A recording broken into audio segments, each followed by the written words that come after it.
하나님 아버지 감사합니다. 오늘도 변함없이 저희를 말씀의 자리로 불러주시고 하나님 나아갈 수 있도록 이 시간 인도하여 주시니 참으로 감사드립니다. 하나님 이 시간 말씀이 선포될 때 성령님께서 주관하여 주셔서 이 말씀 가운데 주님의 놀라운 뜻이 드러나게 하시고 우리 모두가 주님 붙들게 하시고 주님 뜻 따라 걸어가기를 결단하는 귀한 시간 되게 하여 주옵소서. 말씀 전할 때 사람의 생각 전하지 않게 하시고 오직 하나님의 뜻만을 전할 수 있도록 도와주시며 이 말씀 가운데 꼭 필요한 말씀만 우리의 심령에 새겨질 수 있도록 주님께서 모든 것들을 주관하여 주옵소서. 우리 주님 예수님의 이름으로 기도합니다. 아멘. 성도 여러분, 우리가 운동을 할 때 참으로 중요한 것이 있습니다. 우리 오집사님도 배드민턴 하시고 우리 용석이도 배구하고 이렇게 하는데요. 이렇게 이제 운동들을 할 때 우리가 처음 배울 때 매우 중요한 것이 있습니다. 그것은 무엇이냐면 폼을 제대로 하는 것입니다. 자세를 정확하게 잡는 것이 운동에 있어서 무엇보다 중요합니다. 운동할 때 우리가 폼이 잘 잡히게 되면 실력이 어느 수준 이상으로 일취월장하게 올라갈 수가 있습니다. 폼이 잘 안 잡히게 되면 그 사람 실력이 올라가기는 하지만 분명히 한계가 있고 그 한계를 넘어서기가 굉장히 어려워지게 됩니다. 그러니까 우리가 처음 운동을 배울 때 어떻게 해서든지 좀 바른 자세를 가지려고 돈도 쓰고 선생님한테 배우기도 하고 이러면서 우리가 자세를 만들어가는 것입니다. 저는 이 원리가 참으로 많은 곳에 적용이 된다고 생각합니다. 사실 제가 설교를 할 때에도 그런 고민이 좀 있었습니다. 설교를 할 때 저는 원래 원고 설교를 하거든요. 그래서 제가 하는 모든 말을 토시도 안 빼놓고 처음부터 끝까지 다 적어놓고 그것을 그대로 읽는 설교를 했습니다. 그래서 사실 지지난주까지는 그렇게 했는데요. 문득 그런 생각이 들었어요. 이게 원고 설교를 제가 15년을 했거든요. 근데 이게 저에게 힘을 주고 자세를 배우는 과정이었다면 이제는 좀 새로운 단계에 들어갈 필요가 있겠다라는 생각이 들었습니다. 우리가 운동을 할 때 열심히 자세를 배우고 폼을 배운 다음에 그 다음에 중요한 것은 사실은 힘을 빼는 것입니다. 왜냐하면 운동은 폼을 통해서 운동을 하는 것이기도 하지만 궁극적으로는 그 운동을 통해서 내가 점수를 내는 게 목적이잖아요. 골프를 칠 때 아무리 폼이 좋아도 그 공이 홀에 들어가지 않으면 아무 의미가 없습니다. 이와 마찬가지로 모든 것들을 할 때 어느 정도 자세가 잡히게 되면 그 다음에는 힘을 빼는 것이 참 중요하다는 생각이 들었어요. 이와 마찬가지로 설교에서도 나에게 좀 필요한 것이 힘을 빼는 것이 아닐까. 그래서 원고에 이제는 조금 얽매이지 않고 좀 원고를 쓰되 자연스럽게 이야기하듯이 우리 성도님들 귀에 들리게 설교를 하는 것이 필요하겠다라는 생각들을 좀 하게 됐습니다. 그래서 그때 지지난주부터 이제 원고를 쓰지만 그냥 이렇게 얘기하듯이 설교를 시도해 보려고 합니다. 그렇게 하다 보니까 버벅거리는 것도 생기고 말이 꼬이기도 하고 그러는데요. 성도님들께서 좀 넉넉하게 이해해 주셨으면 좋겠습니다. 그런데 이 제 설교뿐만 아니라 신앙에 있어서도 이와 똑같은 원리가 적용됩니다. 신앙에 있어서도 우리가 힘을 주면서 자세를 배우는 영역이 있고 또 신앙의 영역에 있어서도 힘을 빼는 영역이 있다는 것입니다. 오늘 말씀은 그것이 어떠한 것인지를 우리에게 우리 예수님께서 잘 보여주고 있습니다. 오늘 말씀을 함께 읽어보도록 하겠습니다. 18절과 24절 말씀인데요. 우리 같이 두 절을 읽도록 하겠습니다. 요한의 제자들과 바리새인들이 금식하고 있는지라 사람들이 예수께 와서 말하되 요한의 제자들과 바리새인의 제자들은 금식하는데 어찌하여 당신의 제자들은 금식하지 아니하나이까? 바리새인들이 예수께 말하되 보시오 저들이 어찌하여 안식일에 하지 못할 일을 하나이까? 아멘. 이 주변에 있었던 바리새인과 유대인들이 어느 날 예수님께 와서 질문을 하는 것으로 오늘 말씀이 시작됩니다. 두 가지를 물어봤는데요. 하나는 금식에 관한 질문이었고요. 또 다른 하나는 안식일에 관한 질문이었습니다. 그런데 이 금식과 안식일 모두 유대인들이 아주 철저하게 지키던 매우 중요한 규율이었습니다. 유대인들이 금식과 안식일을 지키는 데는 이유가 있었습니다. 우리가 예전에 구약의 말씀을 나눌 때 함께 배웠었는데요. 유대인들이 다윗 왕국, 다윗과 솔로몬 시대에 그 나라가 최전성기에 이르게 됩니다. 그래서 많은 땅을 차지하고요. 주변 나라들 사이에서도 당당한 나라로 살 수가 있었어요. 그런데 역사가 흐르면서 이 이스라엘 왕국이 둘로 갈라지게 됩니다. 남쪽은 남유다가 들어서게 되고요. 북쪽은 북이스라엘이 들어서게 돼요. 근데 그 시간이 더 지나고 난 뒤에 이 두 나라가 모두 다른 나라에게 점령당하고 말입니다. 북이스라엘은 아시리아라는 나라에게 멸망당하게 되고요. 남유다는 바벨론이라는 나라에 멸망당하게 돼요. 그리고 유대인들은 비참한 삶을 그때부터 시작하게 됩니다. 유대인들은 바벨론으로 끌려가 포로 생활을 하게 되었고요. 돌아와서도 여전히 다른 민족들의 지배를 받게 되었습니다. 바벨론 이후에는 페르시아의 지배를, 그 이후에는 그리스의 지배를, 그 이후에는 로마의 지배를 받게 되었습니다. 우리나라가 일제에 36년 동안 지배를 받았을 때에도 얼마나 힘든 날들을 보냈습니까? 근데 유대인들은 무려 지금 거의 600여 년에 이르는 기간 동안 지배를 받으면서 고통스럽게 살고 있었던 것입니다. 그래서 이 유대인들의 마음속에는 이런 마음이 있었어요. 우리가 하나님 앞에서 여전히 부족하고 연약하기 때문에 하나님께서 우리를 아직도 해방시켜 주시지 않은 것이야. 우리가 하나님 앞에서 조금 더 철저하게 신앙생활을 하고 하나님 앞에 바르게 서게 된다면 하나님께서 우리나라 독립시켜 줄 것이야 생각을 하고 있었던 것입니다. 그래서 이들은 마음속에 그런 꿈이 있었어요. 우리가 하나님 앞에서 바로 서게 되면 옛날 하나님께서 다윗 왕국과 같은, 솔로몬 왕국과 같은 하나님의 나라를 우리에게 회복시켜 주실 것이라는 믿음이 있었습니다. 그러니 이제 어떻게 해야 돼요? 매일매일 하나님 앞에서 철저히 살아야 됐습니다. 그래서 바리새인들은 일주일에 2번 금식을 하였습니다. 금식을 하면서 그 슬픔과 애통함을 하나님께 기도하고 하나님께서 빨리 회복시켜 주실 것을 간절히 바랬던 것이에요. 그러면서 안식일도 철저히 지켰습니다. 안식일은 2가지 의미가 있었어요.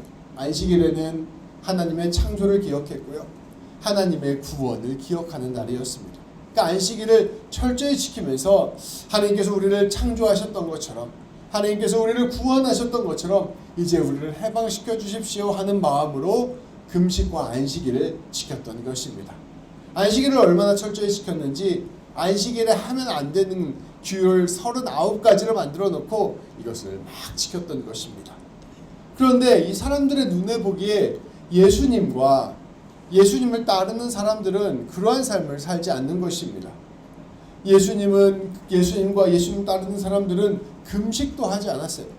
금식을 하지 않는 것만 아니라 그들은 마치 하루하루를 잔치를 벌이듯이 살았습니다. 먹고 마시고 즐거워하며 온갖 사람들과 함께 어울려서 흥겨운 날들을 예수님은 보내고 있었습니다. 그리고 예수님의 제자들은 안식일도 철저히 지키지 않는 것처럼 보였어요. 오늘 말씀을 보니 제자들이 지나가다가 밑 이삭을 뜯어다가 먹는 장면이 나옵니다. 이것은 그 39가지 규율 중에서 안식일에는 수확을 하지 말라는 규율을 어긴 것이었습니다. 그러니 유대인들 입장에서 봤을 때에는 참으로 마음이 분할 만했습니다. 지금 나라가 망해서 우리가 모두 이렇게 힘들게 사는데 우리가 빨리 회개하고 빨리 금식하고 빨리 안식일 철저히 지켜서 나라가 해방돼야 되는데 도대체 예수님 따르는 저 사람들은 지금 뭐하고 있는 것이야? 이렇게 슬픈 와중에 자기들끼리 행복하다고 기뻐하고 즐거워하면서 먹고 마시며 잔치처럼 살아가는 거야. 우리가 도저히 이해할 수가 없다. 이런 마음을 가졌던 것입니다. 그래서 이 사람들은 예수님께 와서 따지듯이 묻는 거예요. 왜 당신들은 금식을 하지 않습니까? 왜 당신들은 안식일을 철저히 지키지 않습니까? 물어보는 것입니다. 성도 여러분, 이러한 생각들을 해보신 적이 있으십니까? 하나님 앞에서 바로 선다는 것은 규칙을 지키는 것이다. 그리고 그 규칙을 잘 따르는 것이 바로 믿음 생활이다. 이런 생각을 해보신 적이 없으십니까? 우리는 사실 신앙생활을 할 때 보통 그렇게 생각하죠. 내가 예배를 열심히 드리고 기도를 열심히 하고 말씀을 열심히 읽고 내가 찬양을 열심히 부르고 신앙생활을 열심히 하는 것, 봉사를 열심히 하는 것이 내가 하나님 앞에서 믿음을 잘 지키는 것이다 생각하는 거예요. 그리고 그렇게 내가 잘 지킬 때 유대인들이 생각했던 것처럼 하나님께서 내 삶에 복을 주시고 은혜를 주셔서 내 삶이 형통하게 될 것이다 이렇게 생각하는 것입니다. 유대인들이 그렇게 생각했던 거예요. 그러니 이 예수님과 예수님을 따르던 사람들을 비난했던 것입니다. 유대인들과 바리새인들의 마음속 가운데 가장 깊은 곳에는 결국 규칙이 곧 믿음이라는 생각이 있었습니다. 그런데 예수님을 따르는 사람들은 이것과는 정반대의 모습을 보여주었습니다. 예수님과 예수님의 제자들은 오히려 그것이 아니라 새로운 믿음의 세계를 펼쳐 보인 것입니다. 예수님의 대답을 함께 살펴보겠습니다. 우리 예수님께서 무엇을 말하셨는지 함께 꼼꼼하게 읽어보시기 바랍니다. 제가 봉독하겠습니다. 먼저 금식에 관한 응답입니다. 예수께서 그들에게 이르시되 혼인집 손님들이 신랑과 함께 있을 때 금식할 수 있느냐? 신랑과 함께 있을 동안에는 금식할 수 없느니라. 그러나 신랑을 빼앗길 날이 이르리니 그날에는 금식할 것이니라. 여기서 손님들은 예수님을 따르던 사람들을 의미하죠. 여기서 말하는 신랑은 예수님을 의미합니다. 27절과 28절 말씀도 함께 보겠습니다. 제가 봉독하겠습니다. 이르시되 안식일이 사람을 위하여 있는 것이요 사람이 안식일을 위하여 있는 것이 아니니 이러므로 인자는 안식일에도 주인이니라. 아멘. 예수님은 금식하지 않는 이유를 드시면서 잔치집, 결혼잔치 비유를 하셨습니다. 그러면서 이 결혼잔치가 무엇이냐? 바로 신랑이 되는 사람과 함께 즐거워하고 기뻐하는 것 아니냐라고 말하는 것이에요. 그 신랑이 자신이 예수님이시죠? 나와 함께 있는 것은 기뻐하고 즐거워하는 것이 마땅하다 이야기하고 계시는 것입니다. 예수님은 왜 이렇게 말씀하셨을까요? 앞서 말씀드린 바와 같이 유대인들이 기대하고 있었던 것이 있었습니다. 유대인들이 기대하고 있었던 것은 해방하는 거예요. 옛날 다윗 왕국과 같은 나라가 회복되는 것이었습니다. 그것이 바로 하나님 나라라고 생각했어요. 그러면 그 하나님 나라가 오면 우리가 마침내 평화를 되찾고 마침내 기쁨을 되찾고 마침내 위로를 받게 되고 마침내 우리가 잘 살 수 있게 될 것이라 생각했던 것입니다. 이게 유대인들의 마음이었어요. 근데 예수님은 다른 이야기를 하십니다. 너희가 바라는 그 기쁨, 너희가 바라는 그 행복, 너희가 바라는 그 평화, 너희가 바라는 그 형통함이 지금 나와 함께 있을 때 이루어진 것이다 라고 말씀하시는 것입니다. 너희가 열심히 기도해서 열심히 금식해서 바라는 그것이 하나님의 나라가 아니냐? 그런데 지금 내가 이것 가운데 오게 됨으로써 그 하나님의 나라가 이미 이루어진 것이다 라고 말씀하고 계시는 거예요. 안식일 역시 마찬가지입니다. 안식일을 왜 열심히 지켰습니까? 안식일 통해서 하나님께서 우리를 창조해 주시고 구원해 주시는 역사가 우리 가운데 일어나서 그 다윗 왕국이 회복되는 것을 기대하고 있었습니다. 그런데 우리 예수님께서 말씀하시는 거예요. 너희 그 하나님의 나라 다윗 왕국이 회복돼서 무엇을 원하였느냐? 결국 너희가 잘 사는 거 원하지 않았느냐? 그런데 오늘 나와 함께하는 이 안식일이 너희가 잘 살게 되고 생명으로 나아가게 된 날이 되었다라고 선포하고 계시는 것입니다. 그리고 28절에 이렇게 말씀하십니다. 인자는 안식일에도 주인이니라. 여기서 말하는 인자는 예수님을 가리키는 말이에요. 사람의 아들이란 뜻인데요. 다니엘서에서 인자는 메시아를 상징하는 단어입니다. 그래서 복음서에서 인자라는 말은 예수님을 뜻하는 말이에요. 예수님이 내가 안식일의 주인이다 이렇게 얘기하시는 것입니다. 다시 말하면 내가 하나님이다 라고 이야기하시는 거예요. 하나님인 내가 너희와 함께하고 있으니 너희에게 이제 모든 것이 이루어진 것이다 라고 말씀하여 주시는 것입니다. 그러니 너희가 안식일을 그 세세한 규칙들을 지켜서 어떻게 해서든지 안식일을 잘 지켜서 하나님의 나라가 오기를 기다리는 그 일을 할 것이 아니라 이미 너희에게 온 하나님의 나라를 누려야 한다 말씀하고 계시는 것입니다. 예수님께서는 한마디로 예수님과 함께하는 것, 예수님과 동행하는 것이 신앙의 본질이요 그것이 바로 신앙의 정수라는 것을 우리에게 이야기하고 있습니다. 앞서 우리가 폼 이야기를 했죠. 그 얘기를 다시 한번 떠올려 보겠습니다. 폼을 배우고 자세를 배우는 것은 무엇 때문입니까? 탁구를 칠 때 정확한 포즈로 탁구채를 움직이는 게 무엇 때문입니까? 돌아오는 공을 잘 받고 상대편 쪽에 공을 잘 넘기기 위해서 탁구 폼을 그렇게 갖는 거예요. 가장 중요한 것은 퍼포먼스를 내는 것이고 점수를 내는 것입니다. 자세는 그저 수단에 불과한 것입니다. 신앙 역시 마찬가지입니다. 신앙 역시 규칙이 중요할까요? 아니면 그 규칙을 통해서 이루고자 하는 목적이 중요할까요? 당연히 목적이 중요합니다. 신앙의 목적은 무엇일까요? 하나님을 사랑하고 이웃을 사랑하는 것입니다. 오늘 말씀에 나오는 금식과 안식일 역시 모두 하나님께서 주신 것입니다. 금식과 안식일 통해서 무엇을 해야 될까요? 하나님을 사랑하고 이웃을 사랑하는 것을 하는 것입니다. 우리에게 마찬가지로 주어진 수많은 신앙의 규칙들이 있습니다. 주일에 나와서 예배를 드리고 우리가 찬양을 부르고 기도를 하고 말씀을 읽고 이 모든 것들을 열심히 하잖아요. 근데 그것들을 열심히 하는 게 중요한 게 아니에요. 그것들을 통해서 우리가 궁극적으로 하나님을 사랑하게 되고 궁극적으로 내 이웃을 사랑하게 되는 것이 중요하다는 것입니다. 오히려 그 수단이 목적이 되어버리면 그것이 우리에게 고스란히 짐이 됩니다. 아이고 내가 이번 주에 열심히 성경을 읽었어야 되는데, 아이고 그래도 내가 이번 주에 기도를 그래도 1시간은 했었어야 되는데, 아이고 내가 그래도 열심히 신앙생활과 봉사를 했었어야 되는데 내가 하나도 하지 못했구나. 이렇게 우리가 다 짐이 돼버리는 거예요. 수단이 목적이 돼버리면 내가 내 이웃을 사랑하는 것들 전부 다 의무적으로 강제적으로 하는 일이 되어버리는 거예요. 그래서 그것들 통해서 어떠한 기쁨도 없고 그저 신앙이 의무가 되어버리고 짐이 되어버리는 경우가 허다한 것이죠. 예수님께서는 말씀하시는 것입니다. 너희의 폼이 중요하다. 그러나 폼보다 더 중요한 것은 그 폼과 자세를 통해서 이루고자 하는 그 목적을 이루어내는 것이 중요하다 말씀하시는 것입니다. 다시 말하면 하나님을 깊이 사랑하게 되고 내 이웃을 깊이 사랑하게 되는 것, 그것이 바로 우리의 신앙의 본질이요 목적이 되어야 하는 것입니다. 성도 여러분, 예수님과 함께 이웃과 함께 기뻐하고 이웃과 함께 살아가고 이웃과 함께 사랑하는 것, 이것이 신앙입니다. 다시 말하면 힘을 빼고 내가 이웃을 향하여 넉넉하게 사랑으로 나아가는 것, 그것이 바로 신앙입니다.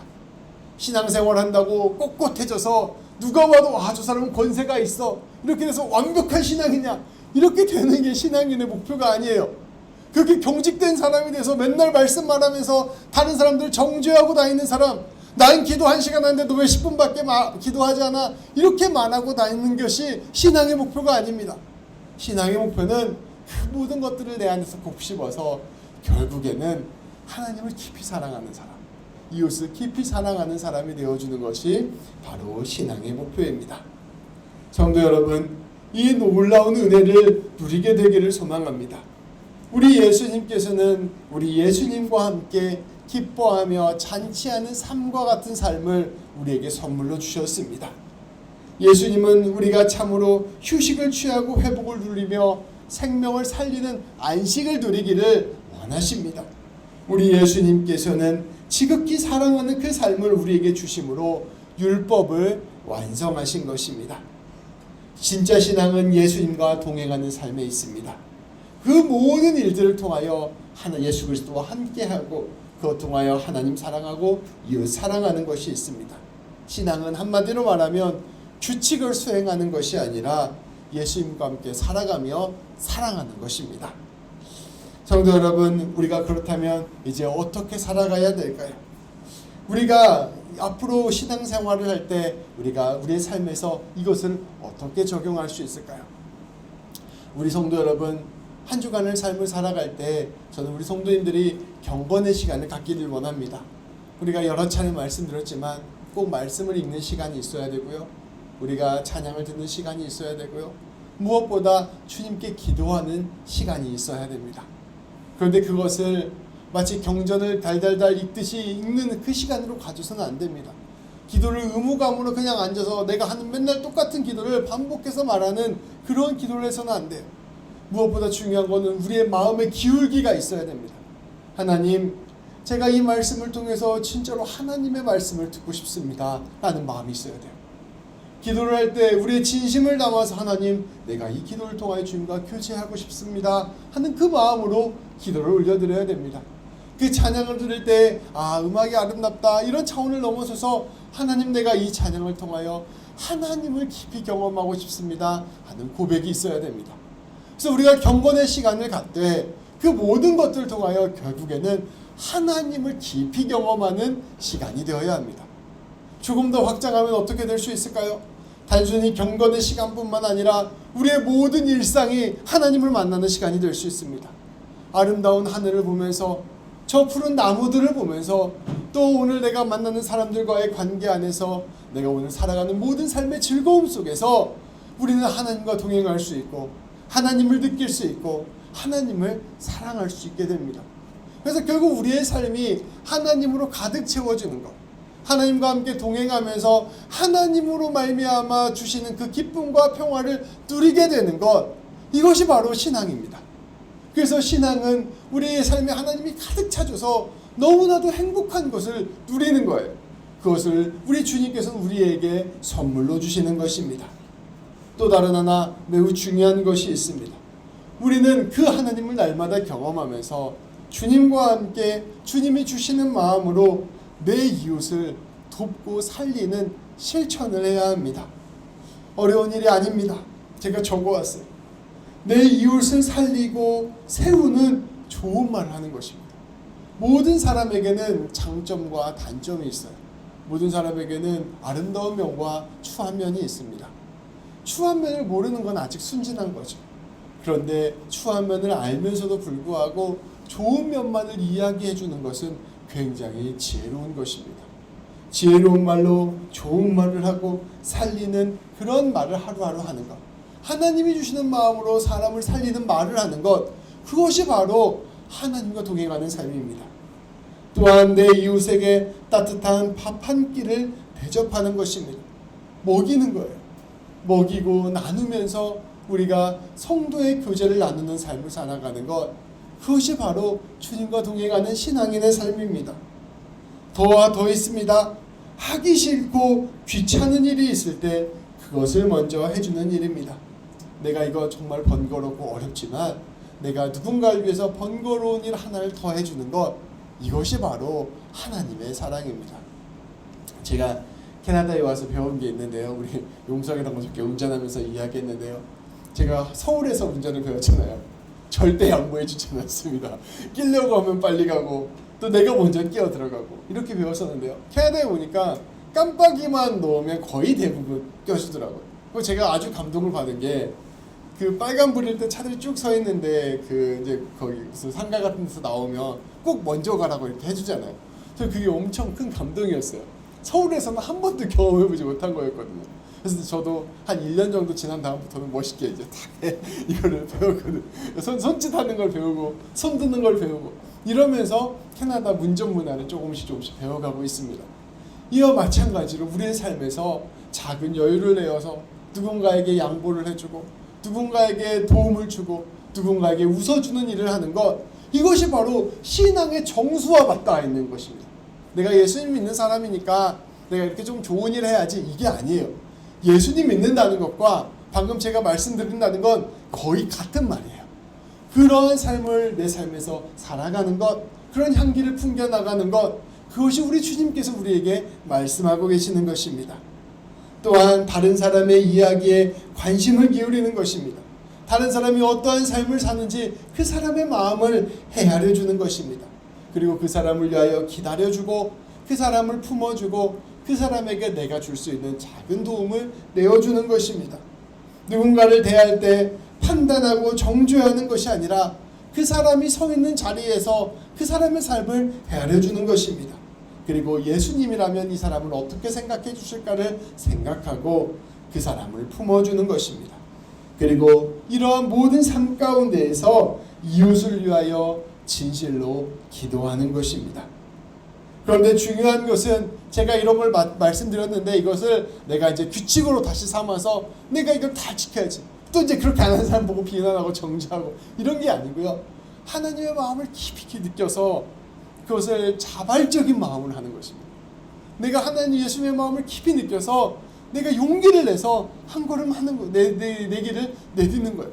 그러면 내가 주님이 주시는 그 마음이 내 안에 들었을 때, 그 기쁜 마음이 들었을 때 내가 그것 한 번 더 하게 되면 하나님이 하늘을 울리며 기뻐하십니다.